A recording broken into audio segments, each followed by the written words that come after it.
Hi, it's me, Zora, and I'll be reading you The Adventures of Beekle, the Unimaginary Friend. It's by Dan Santat.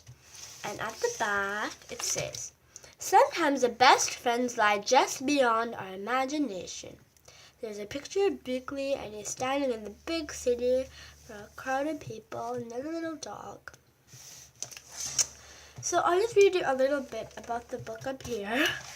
So it says, this magical story begins on an island far away where an imaginary friend is born. He patiently waits his turn to be chosen by a real child, but when he is overlooked time and again, he sets off an incredible journey to the bustling city, where he finally meets his perfect match and at long last is given his special name, Beekle. And Dan Santat is an award-winning author and illustrator. Dan Santat combines classic storytelling with breathtaking art, creating an unforgettable tale about friendship, imagination, and the courage to find one's place in the world. So up here there's a very big picture of all the kids, and they found their imaginary friend.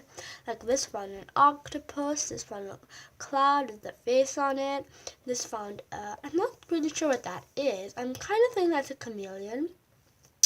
And this is a whale, and Beekle has no one with him. So that's why he's unimaginary. And this one found, I don't know what it's an animal. I don't know if it's even an animal. He's drumming his head. That's so odd. Beekle, the adventure of the adventure of Beekle, the unimaginary friend. It's a Little Brown and Company, New York, Boston. He was born on an island far away where imaginary friends were created. Here they lived and played, each eagerly waiting to be imagined by a real child.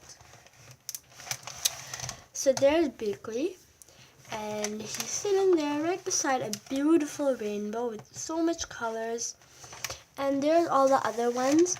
So there's a cloud and that little drummer thing again, and that chameleon and the whale and that little panda. I just love that panda, so cute. Every night he stood under the stars, hoping for his turn to be picked by a child and given a special name. So I'm guessing that someone dreamt him and he's going way up in the sky. He waited for many nights. He was waiting and waiting, and no one's imagining him. But his turn never came. So the whole place is empty now because all of them were dreamt. That only little ant is left. His mind filled with thoughts of all the amazing things that were keeping his friend from imagining him. So rather than waiting, oh, there he's sitting. Poor him. So rather than waiting, he did the unimaginable or something. So there's a big, I think this is a sea monster that's rainbow colored, and they can also fly.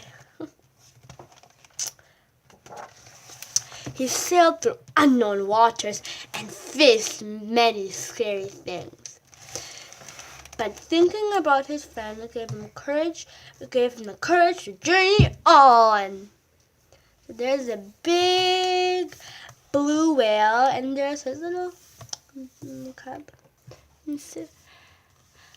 Baby.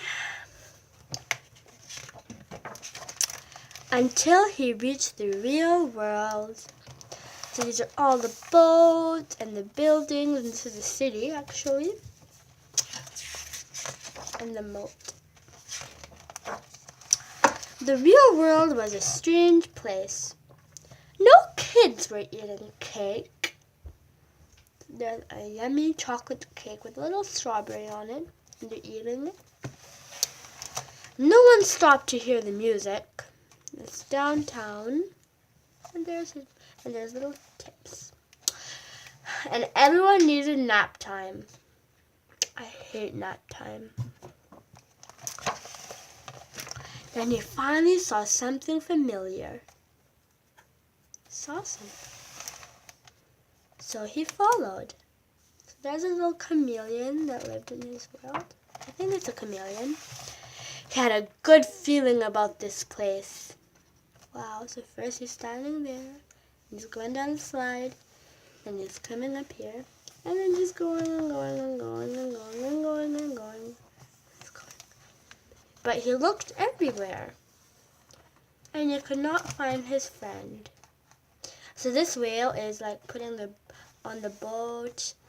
And there's a little cloud up here. And there's a little octopus and a little chameleon. And this is a little, I'm not sure what this is either. He climbed to the top of a tree and looked up, wishing and hoping his friend would come. So I'm going to the top of the tree, but no one came.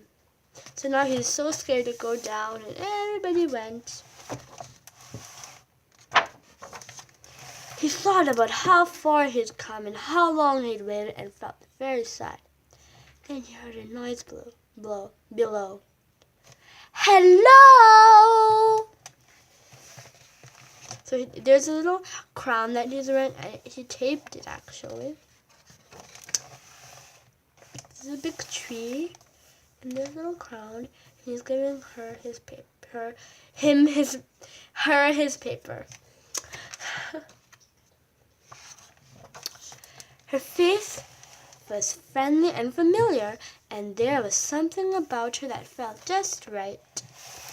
So she drew a picture of the big tree, and instead of branches and leaves, she drew stars. And then there's the Beekle just giving her the paper. So cute. At first, they weren't sure what to do. They're like, what should I do? What should I do? What should I say? Neither of them had made a friend before. But making faces, and then after a little while, they're laughing. Alice. So he doesn't know what his name is. Beekle? And he made a big smile on his face. They realized, I'm Beekle! Hi, Beekle. They were perfect together. Aww. Beekle and Alice had many new adventures. They shared their snacks. They told funny jokes. Ha ha ha ha ha. And the people are right there saying, what? Did you draw a picture of him? The world began to feel a little less strange. So they drew all the pictures that they had together. And together they did the unimaginable. There's that panda and the chameleon, and I think those are the octopus tentacles. The end. So this is Alec, and this is about this book, and I think the two are his mom and dad. So if you guys enjoyed this video, please be sure to subscribe, like, comment, and share. And I'll see you in my next video. Bye!